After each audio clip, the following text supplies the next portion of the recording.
ओम शांति दोस्तों, नमस्कार। एक महात्मा की इन 4 शिक्षाओं ने एक यंग तपस्वी का संपूर्ण जीवन बदल दिया। दोस्तों, हमारे जीवन में कभी कभी हम लोग लक्ष्य से भटक जाते हैं। हमारे जीवन में हम कुछ प्राप्त करना चाहते हैं, लेकिन हमारा मन, हमारे जीवन के अंदर हमारे संकल्प कभी कभी हमें आगे बढ़ने से रोकते हैं। बहुत समय पुरानी बात है, एक गुरुकुल में एक बहुत पहुंचे हुए तपस्वी रहते थे।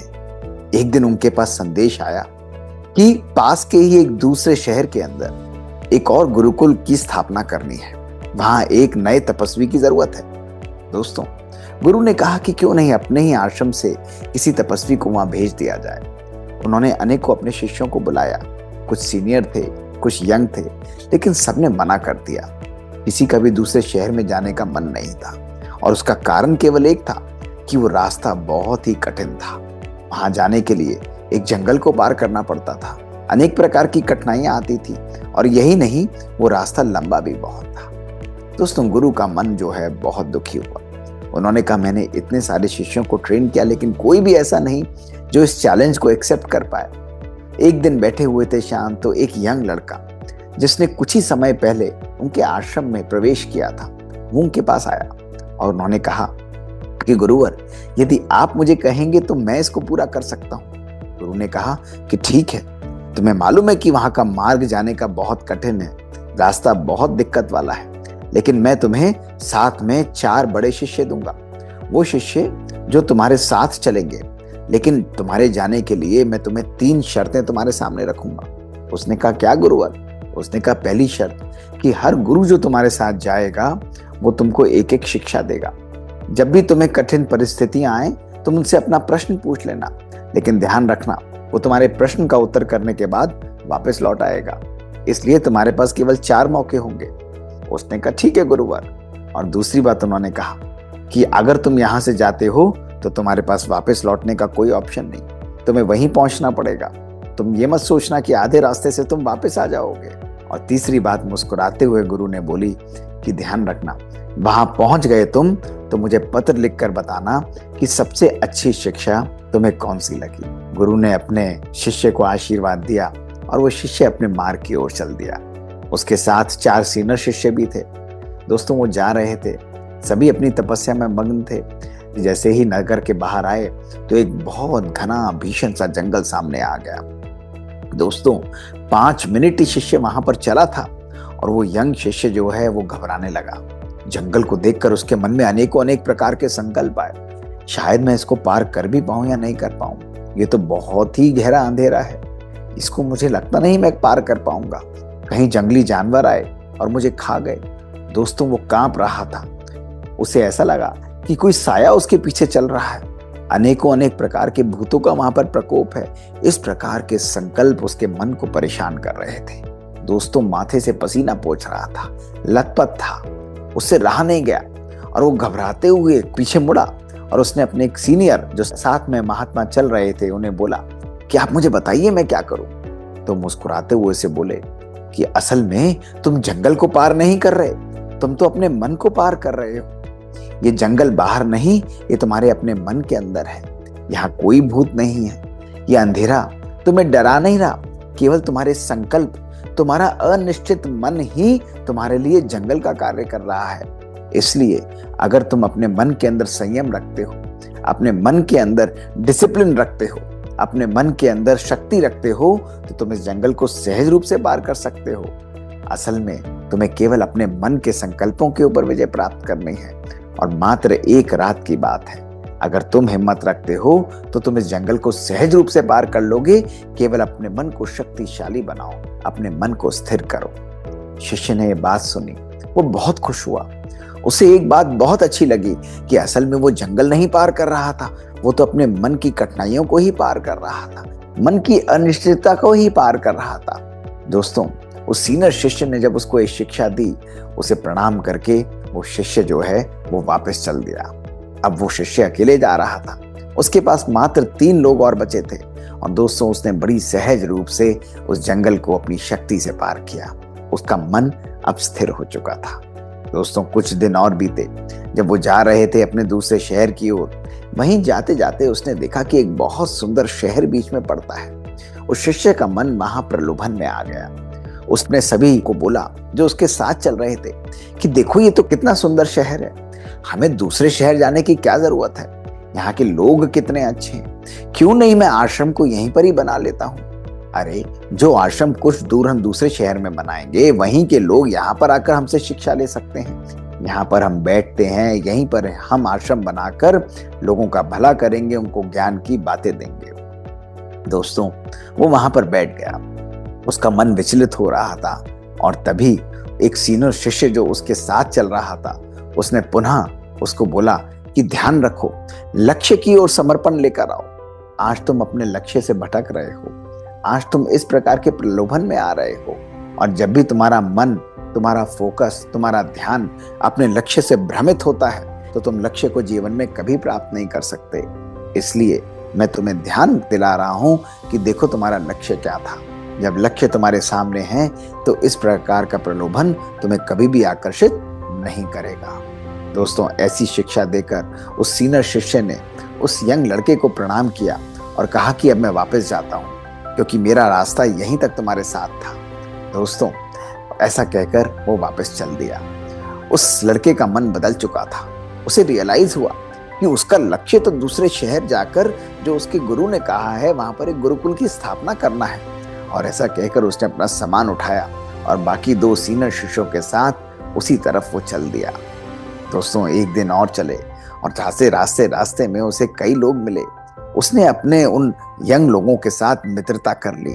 अब वो उनके साथ बैठने लगा, उनके साथ गपशप करता, उनके साथ खाता पीता, और दूसरे शिष्य उसके इस व्यवहार को देख रहे थे। दोस्तों, देखते देखते उसे यह भी पहचान हुई कि उसने अपनी तपस्या को कहीं छोड़ दिया। कभी कभी वो सवेरे नहीं उठता, वो योग और तपस्या से भ्रमित हो गया था। वो अपने दोस्तों के साथ ही इधर उधर घूमता रहता, व्यर्थ की बातें करता रहता, और ऐसा कहकर उसके मन में यही आ रहा था कि ठीक है, हम आगे गुरुकुल की स्थापना कर लेंगे, लेकिन अभी तो कुछ समय है कि मैं अपनी लाइफ को, अपनी जिंदगी को कहीं ना कहीं एंजॉय करूं। दोस्तों, अगले दिन जब वह सवेरे सो रहा था तो एक और शिष्य, जो सीनियर शिष्य थे, वो उठे और उसको उठाकर झंझोड़ कर कहा कि अरे तुम देख रहे हो तुम क्या कर रहे हो। उसने कहा क्या हुआ? उसने कहा देखो, अपने संग की संभाल रखो।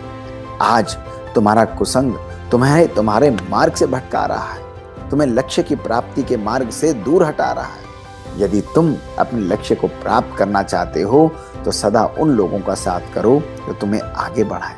सदा उन लोगों को अपने साथ रखो जो तुम्हारे मार्ग में तुम्हारा मार्गदर्शन करें, तुम्हारा उत्साह बढ़ाएं। यदि तुम अपने संग की संभाल नहीं करते हो तो तुम अपने लक्ष्य से भटक जाओगे और अपने लक्ष्य को कभी भी प्राप्त नहीं कर सकोगे।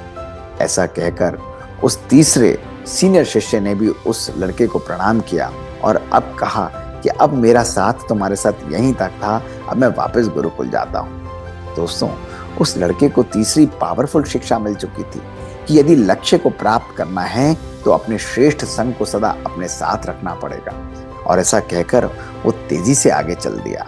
अब दोस्तों, उसके पास केवल एक ही सीनियर शिष्य बचा था। जाते जाते रास्ते में नदी आई। दोनों को बहुत प्यास लगी थी। उन्होंने वहां पर विश्राम किया। दोस्तों, जब उसकी नींद खुली तो संध्या हो चुकी थी और घबराकर वो उठा और कहा कि चलिए, मुझे जल्दी से अपने लक्ष्य पर पहुंचना है, और वो तेजी से वहां से चल दिया। दोस्तों, कुछ ही घंटे की यात्रा के बाद उसने उस मानचित्र को निकालना चाहा जो उसके गुरु ने उसको दिया था, और उसने देखा कि उसका मानचित्र तो उस पोटली के अंदर था ही नहीं। उसका मन घबरा गया कि अब मैं अपने लक्ष्य की तरफ कैसे जाऊंगा, ये तो ठीक नहीं हुआ, कहाँ मैंने अपने मानचित्र को छोड़ दिया। और तभी उसे ध्यान आया कि उसने अपने मानचित्र को नदी के पास निकाला था, और वहीं कहीं ना कहीं वो उस मानचित्र को छोड़ आया। वो अपने आप को कोसने लगा। उसने कहा देखो, मैं भी कैसा मूर्ख हूँ, मुझे कितना सुंदर मानचित्र दिया था जो मुझे मंजिल की ओर ले जा रहा था, और मैं वहां पर जाऊंगा और मैं वहीं पर छोड़ आया। अब तो वो कहीं उड़ गया होगा, वो पानी में बह गया होगा। और ऐसे कहकर उसकी आंखों में आंसू आ गए और वो अपने आप को कोसने लगा। तभी चौथा सीनियर शिष्य उससे बोला, देखो, तुम अपने ऊपर हिम्मत रखो, अपने भूत के अंदर विचरण मत करो, हर पल तुम सचेत रहो। जब तुम अपनी गलतियों से सीख कर आगे बढ़ोगे तो तुम मार्ग की तरफ पहुंच पाओगे। तुम्हें मालूम है कि तुम्हें किधर जाना है। वो मानचित्र केवल तुम्हें गाइड कर रहा था, लेकिन अगर तुम इस पल को अपने जीवन के अंदर पुरानी बातों में बिताओगे तो तुम लक्ष्य की ओर कभी भी नहीं पहुंच सकते। इसलिए मैं तुम्हें केवल एक बात बता के जा रहा हूं कि अब थोड़ा सा मार्ग बचा है, लेकिन अपने हर कदम पर सदा सचेत रहो और भूत की गलतियों से केवल सीखो, लेकिन उनमें विचरण नहीं करो। वो तुम्हारे मन को परेशान करेगा और तुम्हारे मन को दुखी करेगा। दोस्तों, ऐसा कहकर उस चौथे शिष्य ने भी उसे प्रणाम किया और कहा कि मेरा साथ यहीं तक था, अब मैं वापस जाता हूं। और ऐसा कहकर वो वहां से चला गया। अब दोस्तों, वो यंग लड़का अकेला था, लेकिन उसका जीवन बदल चुका था, उसकी सोच बदल चुकी थी।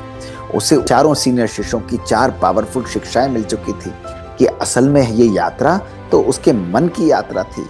और दोस्तों, उसने अपने मन के सारे संकल्पों को इकट्ठा किया और बहुत दृढ़ता से, बहुत शक्ति से, बहुत ध्यान से और बहुत फोकस से अपने लक्ष्य की ओर तेजी से कदम बढ़ाए। और दोस्तों, कुछ ही दिनों में वो दूसरे गांव में, दूसरे शहर में पहुंचकर उसने नए गुरुकुल की स्थापना की। तभी उसे अपने गुरु की बात याद आई, जब तुम पहुंचो तो मुझे लिख कर देना कि सब शिक्षाओं में सबसे पावरफुल शिक्षा कौन सी थी। तो दोस्तों, ये यंग शिष्य के चेहरे पर मुस्कुराहट थी और उसने बड़े प्यार से कलम उठाते हुए लिखा कि गुरुवर, आपकी दूसरी शिक्षा सबसे सुंदर थी। और वो शिक्षा कौन सी थी कि तुम्हारे पास वापस लौटने का ऑप्शन नहीं है, तुम वापस नहीं आ सकते। अगर तुम निकल जाते हो तो तुम्हें वहां पहुंचना ही होगा। और यही शिक्षा ने मुझे सबसे ज्यादा प्रेरित किया। अनेकों बार गुरुवर मेरे मन में संकल्प आए कि मैं छोड़ देता हूँ, वापस चले जाता हूँ, लेकिन जब लौटने का विकल्प ही नहीं था तो केवल लक्ष्य पर पहुंचना ही मेरे पास एकमात्र ऑप्शन था। दोस्तों, जब उसके गुरु ने यह पत्र पढ़ा तो उनके दिल से, उनके मन से उसके लिए दुआएं निकली और उन्होंने उसे आशीर्वाद दिया। दोस्तों, सच में देखा जाए तो ये शिष्य कोई और नहीं, ये हम सब अपने जीवन के अंदर हैं। और ये लक्ष्य कोई और नहीं, ये लक्ष्य वही लक्ष्य हैं जिनको हम पूरे दिन अपने जीवन में निर्धारित करते हैं। अक्सर हम मार्ग में भ्रमित हो जाते हैं, हम इधर उधर भटक जाते हैं, हमारा फोकस समाप्त हो जाता है, हमारा संग सही नहीं रहता। और दोस्तों, जब परीक्षाएं और कठिनाइयां आती हैं तो अक्सर हम उनसे घबरा जाते हैं। हम भूल जाते हैं कि लक्ष्य की ओर पहुंचने के लिए हमें अपने केवल मन के द्वारा यात्रा करनी है। हमें जीतना है तो केवल अपने संकल्प, अपने मन को जीतना है। दोस्तों, जब हम इस सिद्धांत को अपने जीवन में सीख लेते हैं, भूतकाल की गलतियों से हम उसमें विचरण ना करते हुए उनसे सीख कर आगे बढ़ते हैं, तो दुनिया का कोई भी लक्ष्य हमारे लिए असाध्य नहीं होता। दोस्तों, ये 4 बातें हमें जीवन में हर प्रकार के लक्ष्य को प्राप्त करने की शक्ति देंगी। जरा सोचिए अपने जीवन में कि कौन ऐसा है जो हमको रोक रहा है। दुनिया में दोस्तों, केवल हमारे कमजोर संकल्प ही हमारे सामने बाधा बनकर उत्पन्न होते हैं। तो दोस्तों, ये लाइफ चेंजिंग स्टोरी जो है हमारे जीवन को सदा सदा के लिए परिवर्तित कर देगी। और इस 3T सीरीज में हमारा मूल लक्ष्य यही होता है कि ऐसी छोटी छोटी बातें हम आपके सामने लेकर आएं जो आपके जीवन को सदा के लिए परिवर्तित कर दें। यदि आपको ऐसी बातें मजेदार लगती हैं, पसंद आती हैं और आपके जीवन में भी कुछ अनुभव हैं, हमें लिख कर भेजिए। दोस्तों, हमारा ईमेल है bkdrmohitgupta@gmail.com। शुक्रिया दोस्तों। ओम शांति।